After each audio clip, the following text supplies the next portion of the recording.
அண்மைச் செய்தி. சென்னை வியாசர்பாடியில் உள்ள அம்பேத்கர் கலைக்கல்லூரியில் திமுகவினரால் மாணவ மாணவிகள் கடும் அவதியடைந்து வருகின்றனர். அண்மை தகவலாக பார்த்து வருகிறோம். சென்னை வியாசர்பாடியில் உள்ள அம்பேத்கர் கலைக்கல்லூரியில் திமுகவினரால் மாணவ மாணவிகள் கடுமையாக அவதியடைந்து வருகின்றனர். சென்னை வியாசர்பாடியில் உள்ள அம்பேத்கர் கலைக்கல்லூரியில் திமுகவினரால் மாணவ மாணவிகள் கடும் அவதியடைந்து வருகின்றனர். விளம்பர முதலமைச்சரின் நிகழ்ச்சியில் பங்கேற்று பொதுமக்களை அழைத்து செல்வதற்காக கல்லூரியில் மாநகர பேருந்துகள் குவிக்கப்பட்டுள்ளதால் மாணவர்கள் அவதியடைந்து வருகின்றனர். விவரங்களோடு இணைகிறார் எமது சிறப்பு செய்தியாளர் ராம்குமார். வணக்கம் ராம்குமார், இது குறித்த விரிவான தகவல்.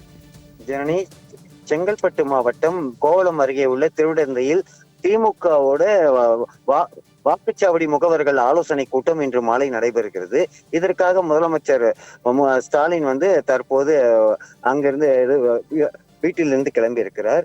இந்த விழுப்புரம் மற்றும் செங்கல்பட்டு மாவட்டங்களை உள்ளடக்கிய இந்த வாக்குச்சாவடி முகவர்கள் ஆலோசனை கூட்டத்தில் பங்கேற்பதற்காக பொதுமக்கள் அழைத்து செல்வதற்காக சென்னை வியாசர்பாடியில் உள்ள அரசு அம்பேத்கர் கலைக்கல்லூரியில 50க்கும் மேற்பட்ட மாநகர பேருந்துகள் குவித்து வைக்கப்பட்டிருக்கிறது.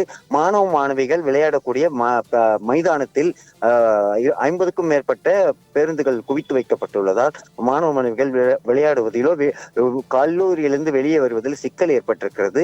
பொதுமக்களை ஏற்றிச் செல்வதற்காக மாநகர பேருந்து பயன்படுத்துவதே தொடர்கதையா இருக்கு. திமுகவோட தொடர்கதையா இருக்கு. அவர்களின் அதிகார துஷ்பிரயோகத்தால் தற்போது 50க்கும் மேற்பட்ட மாநகர பேருந்துகள் மைதானத்தில் குவித்து வைக்கப்பட்டிருக்கிறது. இந்த கல்லூரியை பொறுத்த வரைக்கும் 1000க்கும் மேற்பட்ட மாணவ மாணவிகள் படித்துட்டு வராங்க. மிகப்பெரிய பிரம்மாண்டமான மைதானத்தை கொண்டுள்ள இந்த இதனை பயன்படுத்தி பெரம்பூர் சட்டமன்ற உறுப்பினர் RD சேகர் தலைமையிலான திமுகவினர் இந்த அரசு கலைக்கல்லூரிய மைதானத்தை பயன்படுத்தி கிட்டத்தட்ட 50க்கும் மேற்பட்ட வாகனங்களை நிறுத்தியிருக்காங்க.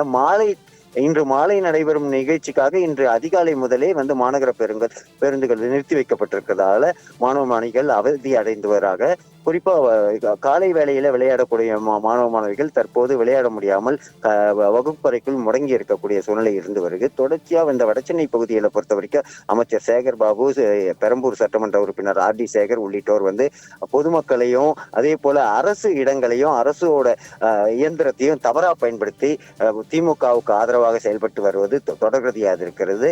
அந்த வகையில் தான் இந்த அம்பேத்கர் கலைக்கல்லூரியில மாநகர பேருந்துகள் குவித்து வைக்கப்பட்டிருக்கிறதுனால மாணவ மாணவிகள் மட்டுமின்றி பேராசிரியர்களும் பாதிக்கப்பட்டிருக்கிறார்கள். ஜனனி, தங்களுடைய விரிவான தகவலுக்கு நன்றி ராம்குமார்.